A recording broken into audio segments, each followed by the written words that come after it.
အားလုံးပဲခရစ်တော်နာမနဲ့မင်္ဂလာပါလို့နှုတ်ခွန်းဆက်ပါတယ်ဒီကနေ့ခွန်အားပေးခြင်းတဲ့အရာကဂုဏ်အတည်ရှိတော်သူဆိုတဲ့နှုတ်ကပတ်တော်အဖြစ်ခွန်အားပေးခြင်းပါတယ်ဒီကနေ့ကျွန်တော်တို့အသက်တာထဲမှာဘုရားကကျွန်တော်ကိုခရစ်တော်အဖြစ်ရွေးကောက်ပြီးခရစ်တော်အဖြစ်ကျွန်တော်ကိုကယ်တင်ခဲ့ပြီးတော့ဒီကနေ့ကျွန်တော်တို့အသက်တာကိုဘုရားသားအနေဖြင့်ကောင်းကင်သားအနေဖြင့်ဂုဏ်အတည်ရှိတော်လူအဖြစ်ဘုရားကကျွန်တော်ကိုအသက်ရှင်စေခြင်းဖြစ်တယ်ဒါပေမဲ့လို့ဒီကနေ့ကျွန်တော်တို့အသက်တာထဲမှာဘုရားကကျွန်တော်တို့ကိုချီးမြှောက်ပေမဲ့ကျွန်တော်တို့ကပြန်ပြီးမှကိ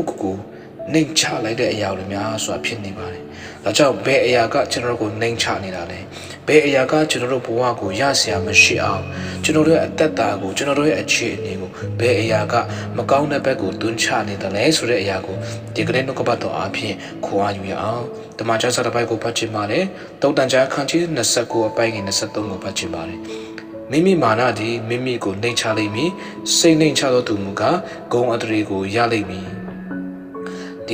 ီနေ့တမန်ကျမ်းစာကလည်းလို့ပြောပါတယ်မိမိမာနသည်မိမိကိုနှိမ်ချလိမ့်မည်ဒီကနေ့ကျွန်တော်တို့ဘဝအတ္တထဲမှာကျွန်တော်တို့တွေကြာရှုံးနေရတဲ့အကြောင်းရင်းကကျွန်တော်တို့တွေလူများရဲ့ရှေ့မှာမျက်နှာညှိုးငယ်ရတဲ့အကြောင်းရင်းက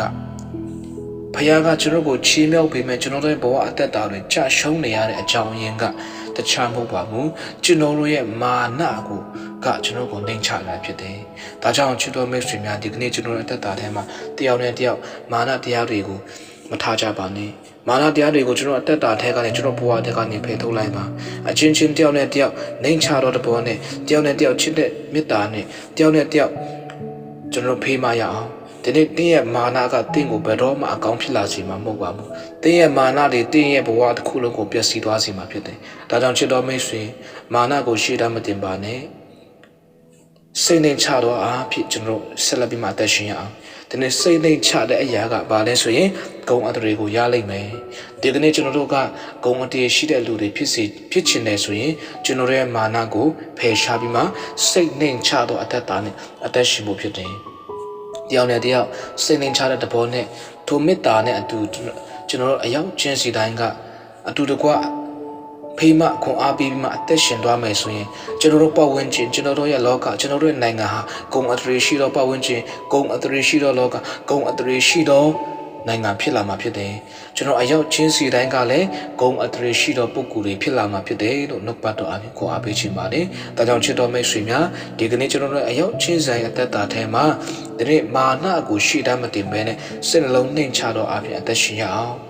မာနကိုရှေ့တန်းတင်နေမယ်ဆိုရင်တင်းရဲ့ဘဝအတ္တလုံးဝအကျဆင်းသွားမှာဖြစ်တယ်။တင်းရဲ့ဘဝအတ္တလုံးဝအကျရှုံးသွားမှာဖြစ်တယ်။စိတ်နှိမ်ချသောအဖြစ်တယောက်နဲ့တယောက်စိတ်နှိမ်ချခြင်းဖြင့်အတူတကွအမိတည်းပြုတ်ပြီးမှကျွန်တော်အသက်ရှင်သွားမယ်ဆိုရင်အတူတကွနှိမ်ချသောအဖြစ်ဖေးမရင်နဲ့အသက်ရှင်သွားမယ်ဆိုရင်ကျွန်တော်တို့အရောက်ချင်းစီတိုင်းဟာဂုဏ်အတရေရှိတော်သူတွေဖြစ်လာလိမ့်မယ်လို့ခွန်အားပေးခြင်းပါတယ်။တင်ဘလောက်ပဲဘုကောင်းစားလာတွေတန်ဖိုးရှိတဲ့အရာတွေဝတ်ထားပါစေ။တင်ဟာမာနရှိတော်သူမာနကိုရှေ့တန်းတင်တော်သူဖြစ်နေလေတင်ဟာကြာရှုံးတော်သူဖြစ်တယ်တင်ဟာနှိမ်ကြတော်သူဖြစ်တယ်တို့ပေမဲ့လို့တင်ထဲမှာဝကောင်းစားလာတွေမရှိနေပါစေတင်ထဲမှာအဖိုးတန်တဲ့ပစ္စည်းတွေမရှိနေပါစေတင်ဟ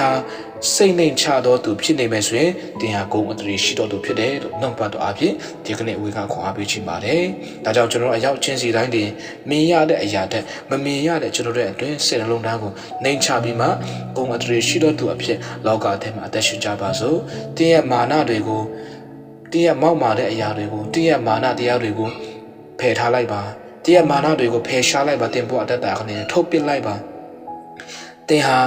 ာဂုဏ်အတရေရှိတော်သူဖြစ်လာလိမ့်မယ်တင်မာနရှိနေတဲ့တင်ဘက်တော့ဂုဏ်အတရေရှိတော်သူဖြစ်လာမှာမဟုတ်ဘူးတင်ဟာနှိမ်ကြတော်သူဖြစ်တော်လိမ့်မယ်ဒါကြောင့်အရောက်ချင်းစီတိုင်းဂုဏ်အတရေရှိတော်လူကြီးလူကောင်းများဖြစ်လာစေဖို့အတွက်ဂုဏ်အတရေရှိတော်ပတ်ဝန်းကျင်ဂုဏ်အတရေရှိတော်နိုင်ငံဖြစ်လာစေဖို့အတွက်ကျွန်တော်အရောက်ချင်းစီတိုင်းဒီကျွန်တော်လူတိုင်းမှာတယောက်ချင်းစီတိုင်းဒီစိတ်နှလုံးနှိမ်ချပြီးမှစိတ်နှိမ်ချခြင်းအားပြတူတကွဖေးမရင်နဲ့အသက်ရှင်သွားကြပါစို့လို့နှုတ်ကပတ်တော်အားဖြင့်အရောက်ချင်းဆိုင်ကိုအားပေးလိုက်ပါတယ်နှုတ်ကပတ်တော်ကြားနာတဲ့တော့အရောက်ချင်းစီတိုင်းဒီလည်း